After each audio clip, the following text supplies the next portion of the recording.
Hey there, fancy friends, it's Oliver with some self-defense advices with the cane for an average person from the 1920s. Today we will have a look at the Wrinkle Book, published in London and edited by Archibald Williams. It is an encyclopedia with lots of topics as medicine, gardening, mechanics and so on. You can learn how to tie knots, but also how to defend yourself. You see unarmed techniques as punching and kicking as well as defense against bear hugs, and there are also some tips and tricks to use a cane. There are 5, and we start with number 1. First, we have to know how to strike an opponent. And the first thing is, we don't want to break a skull if we don't be forced to it. So if an attacker comes and he is not nice to me, I do not want just to hit in his face, broke the teeth and whatsoever, but I want to end the fight. So first target he gave us are the tights. So the big muscle, and if you hit him with a stick, maybe a thin stick, it will hurt, really hurt. So if he comes close to me and my stick is down there, just do this, and maybe I could tell him, don't go away. You can't, we should keep it. So, but if for some reason this is not working, or you see the man who wants something from you is a little bit worth more, go a little bit deeper for the knees.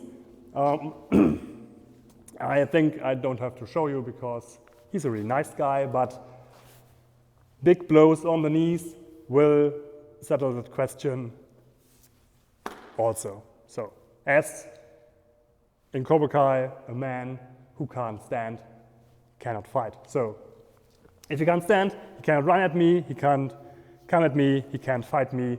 Go for the legs. The problem with the legs in fighting with weapons is always my hand is low, his hand is high, but his hand is already shorter than my weapon, so there is not that problem as in weapon fighting. Also I have a other hand to deflect myself. So if he just put back his leg and comes at me, I could follow up with something else.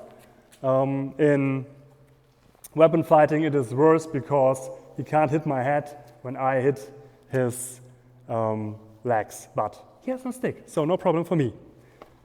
So, and last but not least, the hands. Hands are a nice target.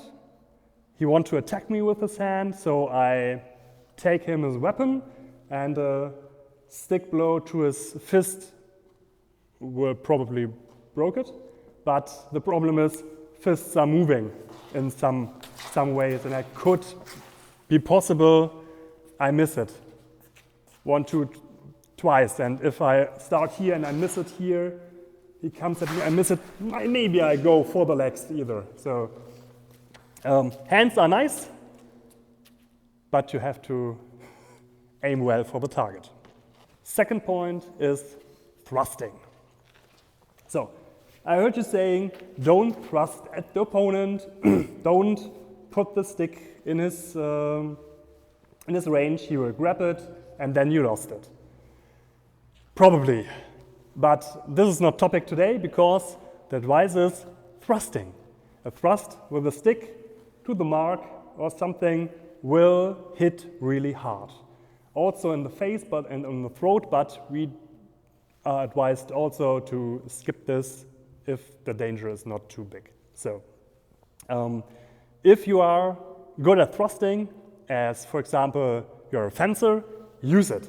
So if I'm here and he maybe is out of range or not, and you see it coming, up with a stick and maybe you do a little lunge and put this thing in, the first will hurt, definitely.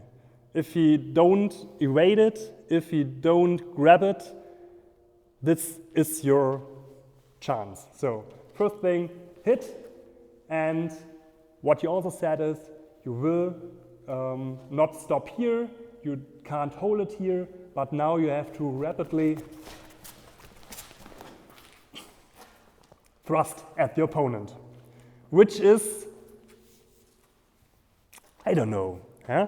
I could think if he can stand it, he can grab the cane better, but if he can't stand it, it works. So it depends. The advice is to thrust and stop. Do not stop thrusting. But if I tell you it's about thrusting, maybe you have thought first about this. And this is the second advice. So if the combat is somewhere here, if it's too close for whatever reason, grab it up. It's like, sorry, it's like the so-called bayonet grip, like you would grip a rifle. So bring it up and go two-handed thrusting for the same target. And maybe you rush in. Don't let him punch you, just up, first hard and bringing into defense. And then you will see what you can bring on him. Maybe he just turns away and runs. Not you. I need you for the next 3. So thrusting, first, the long-range ones for these who can fence. Second, close range for the possibility if the distance is too short. Third, you see, he's armed as well. So the third advice is relatively short. We are 1920, so maybe I can fence, maybe not. But I can block somehow, I can deflect the strikes somehow. So if he attack me, just here, I probably would parry like this in a regular cut parry. From the other side as well, like here, head parry, something like this. Maybe we switch side again, because the advice is, if he is armed as well, switch the stick. So if I'm here, I maybe should do this and grip the stick like that. So not on the far end or low end, but so the way that it covers my forearm and my elbow.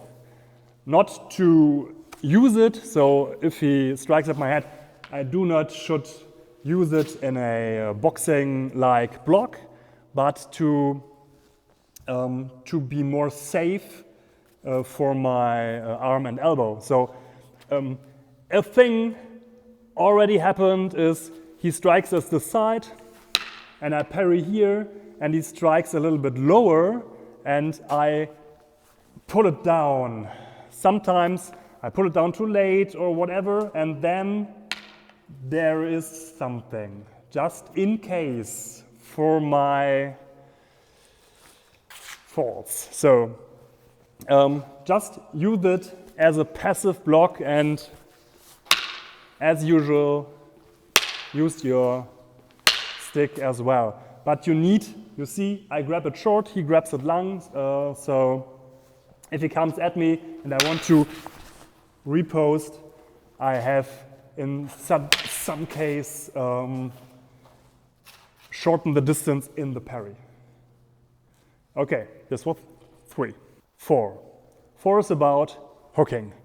I have just this nice derby cane, and you can hook with derby canes also, and sometimes it also have this nice kind of bird beak, so it will work even if it's not that big.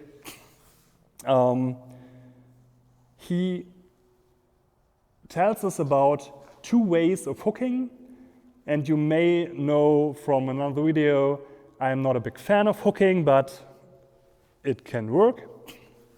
The first thing he tells about is hooking the neck. And hooking the neck can work. He's a strong, big guy, and I have to bring my hook behind his neck, and he has to be impressed by my action and not just stand there and let me come at me, you know? So I think one way it could work is something like you take your stick maybe with two hands, maybe with one hand, and first thing is it hits his neck. So he's thinking about something else. Then you actually pull your stick, so this is another punch in the neck by the back of the stick. And from there, grab with the second hand and lower your body like this.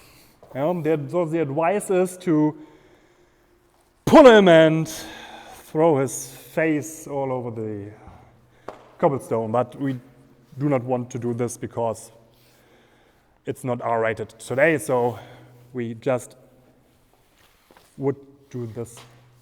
Yeah? You can also be a little bit nicer, so it's more like this, and then you probably come here and what you think of, I think I do not have to tell you more. So first thing is grab the neck, pull the neck. Second thing is to trip someone, and to trip someone is also not that easy, because if you stand there and I take my cane and I put it on his ankle and he stand on that leg, it's really hard to pull it out. So we need a moment when he put on the weight on the other leg. So when he goes backwards, there's in Bartitsu a technique where he lunges at me, and then I put it on the ankle, and when he stand up, I take the leg. So I know no one lunges today when giving a hit, but I have another example from a German self-defense book, and this is tripping someone. You have to put it in context for yourself. I don't know if there is also an attack or not, but what do you want is you take your cane and trip it around the ankle, and then you take your fist and you punch him on the chest. And when he leaves the weight from his front leg to the back leg, just pull. So you long the stance, and this is why he falls. If he falls backwards, he will find his balance.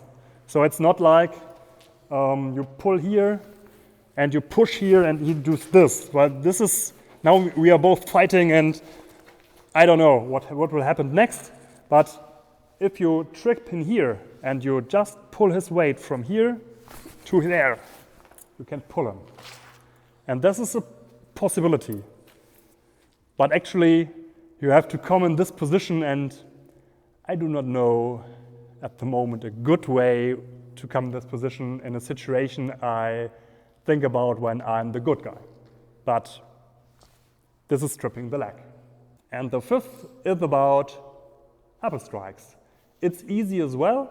So let's assume he is armed as well, so he has a club or a stick, and I just throw a strike at him, and even if he has no clue of fencing, fighting with weapons, as well as he just knows from movies and television, I do this, and he some kind of pull the stick against it. It's more or less easy. It's a common way to parry in some ways. So if I do a caveman angle 1, he will do this. It's not surprising at all, but upward strikes are a good alternative, and an upward strike hitting the chin will have a remarkable effect, even if you do not hit the face and the head in the first place, as we remember from point 1. But from your starting position, you could start with an upward strike. Or you are standing here, fencing manner, and he already has this stick up.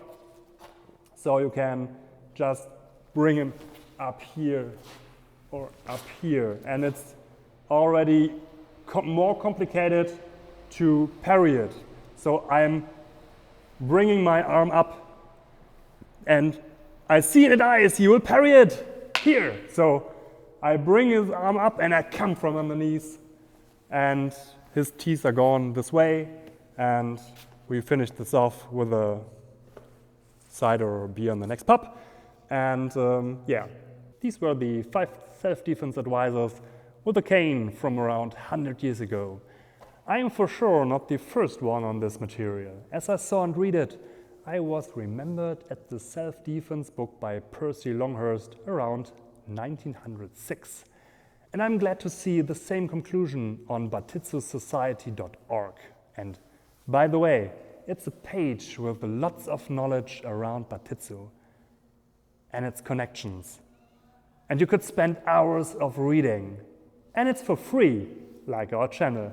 So you may like this video and you sign for the channel before you click the next video about another old cane fighting method, this time from New York City, right here in the left corner. So see you in the next video.